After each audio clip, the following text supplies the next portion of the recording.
Hello everyone, welcome to my channel. Today I am going to discuss regarding OET reading part B, continuation of how to deal a purpose based question. Let's start. Previous two വീഡിയോസിലും purpose based ക്വസ്റ്റിനെ എങ്ങനെയാണ് deal ചെയ്യേണ്ടത് എന്നതിനെ പറ്റിയാണ് ഞാൻ പറഞ്ഞത്. ഇന്ന് അതിന് മറ്റൊരു എക്സാമ്പിളുമായിട്ടാണ് ഞാൻ വന്നിരിക്കുന്നത്. നമുക്ക് ക്വസ്റ്റ്യനിലോട്ട് കടക്കാം. The purpose of these notes about an incinerator is to. അപ്പോൾ ഇവിടെ ഒരു ഇൻകംപ്ലീറ്റ് ക്വസ്റ്റ്യൻ ആണ്. ഇൻകംപ്ലീറ്റ് ക്വസ്റ്റ്യൻ ആകുമ്പോൾ നമ്മൾ ആൻസർ ഓപ്ഷൻ കൂട്ടി വായിക്കുക. The purpose of these notes about an incinerator is to help maximize its efficiency. അപ്പോൾ എ ഓപ്ഷൻ പറയുന്നത് എന്താണ്? ഈ ഇൻസിനറേറ്ററിൻ്റെ ഈ നോട്ട്സിൽ പർപ്പസ് എന്ന് പറയുന്നത് എന്താണ്? അതിൻ്റെ എഫിഷ്യൻസി മാക്സിമൈസ് ചെയ്യാൻ സഹായിക്കുന്നു എന്നുള്ളത്. Answer option B. The purpose of these notes about an incinerator is to give guidance on certain safety procedures. അപ്പം പറഞ്ഞത് ചില സേഫ്റ്റി പ്രൊസീജിയേഴ്സിന് ഗൈഡൻസ് നൽകുന്നു എന്നുള്ളതാണ്. Answer option C. Recommend a procedure for waste separation. Waste സെപ്പറേഷന് വേണ്ടിയിട്ട് ഒരു procedure recommend ചെയ്യുന്നു എന്നുള്ളതാണ് ആൻസർ ഓപ്ഷൻ സി പറയുന്നത്. ഇവിടെ നമ്മുടെ ക്വസ്റ്റ്യൻ വായിക്കുമ്പോൾ എപ്പോഴും നല്ല കോൺസെൻട്രേഷനിലായിരിക്കണം നമ്മൾ വായിക്കേണ്ടത്. ക്വസ്റ്റ്യൻ മനസ്സിലായെങ്കിൽ മാത്രമേ നമ്മുടെ ആൻസർ കറക്റ്റ് ആവത്തുള്ളൂ. അപ്പം ഇവിടെ മറ്റൊരു കാര്യം പറയാനുള്ളത്, ഈ എബൌട്ട് ആൻ ഇൻസിനറേറ്റർ എന്നല്ലേ ഇവിടെ ചോദിച്ചേക്കുന്നത്. അപ്പം എബൌട്ടിന് ശേഷം വരുന്ന വേർഡിനെയാണ് നമ്മൾ കോൺസെൻട്രേറ്റ് ചെയ്യേണ്ടത്.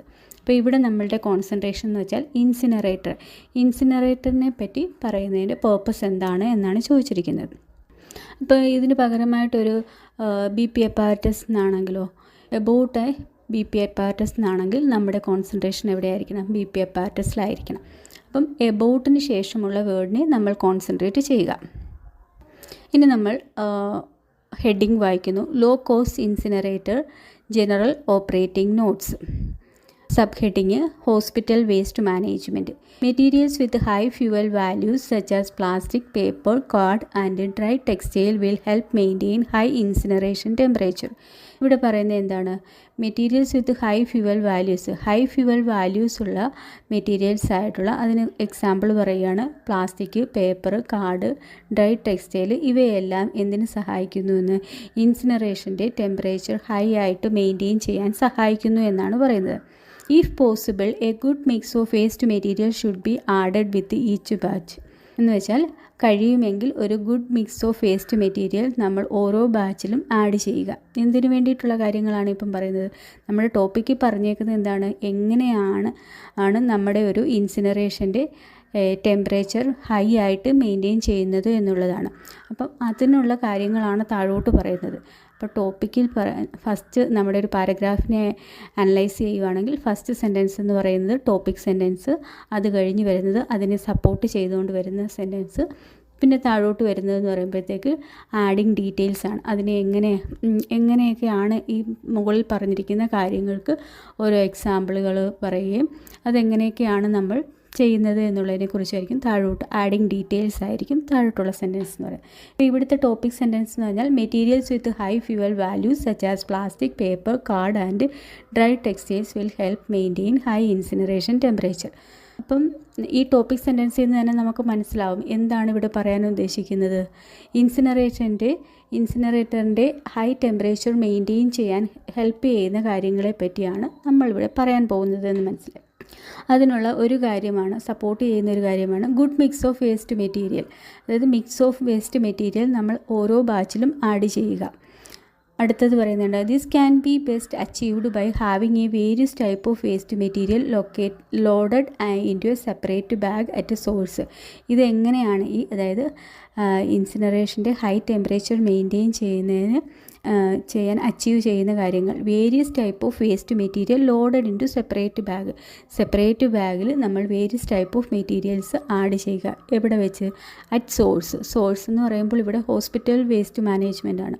അപ്പം നമ്മുടെ സോഴ്സ് എന്ന് പറയുന്നത് ഹോസ്പിറ്റലിൽ വെച്ച് തന്നെ നമ്മൾ വേരിയസ് വേസ്റ്റ് മെറ്റീരിയൽസിനെ സെപ്പറേറ്റ് ആയിട്ടുള്ള ബാഗുകളിൽ ആക്കുക. Wards and laboratories and clearly labelled. അപ്പോൾ വാർഡിൽ നിന്നുള്ളതായാലും ലബോറട്ടറിയിൽ നിന്നുള്ളതായാലും എല്ലാം നമ്മൾ സെപ്പറേറ്റ് ആക്കിയിട്ട് ക്ലിയർ ആയിട്ട് തന്നെ ലേബൽ ചെയ്യുക. It is not recommended that the operator sorts and mixes waste prior to the incineration as this potentially hazardous. ഇവിടെ പറയുന്നത് ഇതെന്ന് പറയുന്നത് ഒരു പൊട്ടൻഷ്യലി ഹസാർഡിയസ് ആയിട്ടുള്ള ഇൻസിനറേഷൻ എന്ന് പറയുന്ന ഒരു പൊട്ടൻഷ്യലി ഹസാർഡിയസ് ആയിട്ടുള്ള ഒരു പ്രൊസീജിയറാണ്. അതുകൊണ്ട് അവർ ഓപ്പറേറ്റർ മിക്സ് ചെയ്യുന്നത് ഇൻസിനറേഷന് മുമ്പായിട്ട് ആ ഓപ്പറേറ്റ് ചെയ്യുന്ന ഇൻസിനറേറ്റർ ഓപ്പറേറ്റ് ചെയ്യുന്ന ആ ഓപ്പറേറ്റർ ഇത് മിക്സ് ചെയ്യുന്നതിന് അവർ റെക്കമെൻഡ് ചെയ്യുന്നില്ല.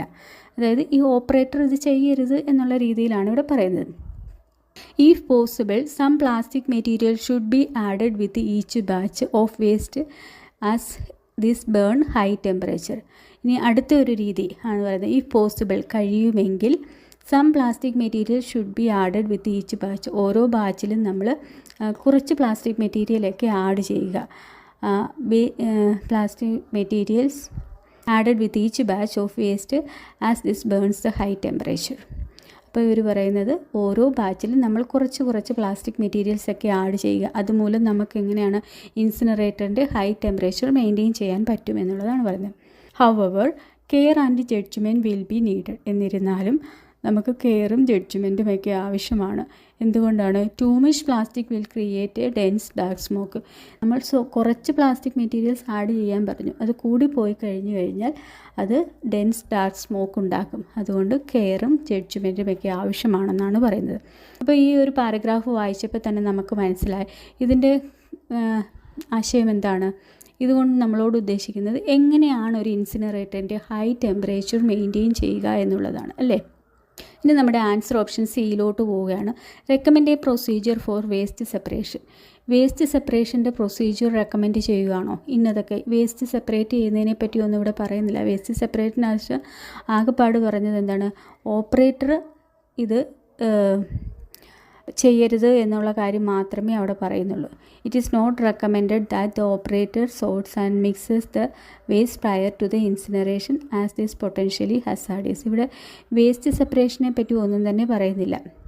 ഇങ്ങനെ operator waste separation prior to the ഇൻസിനറേഷന് മുമ്പായിട്ട് ഇത് ചെയ്യരുത് എന്ന് മാത്രമേ ഇവിടെ പറയുന്നുള്ളൂ. അല്ലാതെ അതിൻ്റെ ഒരു പ്രൊസീജിയറായിട്ടൊന്നും ഇവിടെ റെക്കമെൻഡ് ചെയ്യുന്നില്ല. പിന്നെ ആൻസർ ഓപ്ഷൻ ബി എന്ന് പറയുമ്പോൾ give guidance on certain safety procedure. ചില സേഫ്റ്റി പ്രൊസീജിയേഴ്സിന് ഗൈഡൻസ് നൽകുന്നു. ഇവിടെ നോക്കിയാൽ നമുക്ക് അതും കാണാൻ പറ്റുന്നില്ല. അപ്പം ബിയും എലിമിനേറ്റ് ചെയ്തു. Help maximize its efficiency. Its എന്ന് പറയുമ്പോൾ ഇൻസിനറേറ്ററിൻ്റെ എഫിഷ്യൻസി എങ്ങനെ മാക്സിമൈസ് ചെയ്യാൻ സഹായിക്കുന്നു എന്നുള്ളതിനെ പറ്റിയാണ്, അല്ലേ? ത്രൂ ഔട്ട് ദ പാരഗ്രാഫ് നമ്മൾ കാണുന്നത് എന്താണ്? അത് എങ്ങനെ ചെയ്താലാണ് ഈ ഇൻസിനറേറ്ററിൻ്റെ ഹൈ ടെമ്പറേച്ചർ മെയിൻറ്റെയിൻ ചെയ്യാൻ പറ്റുക എന്നുള്ളതിനെ പറ്റിയാണ്.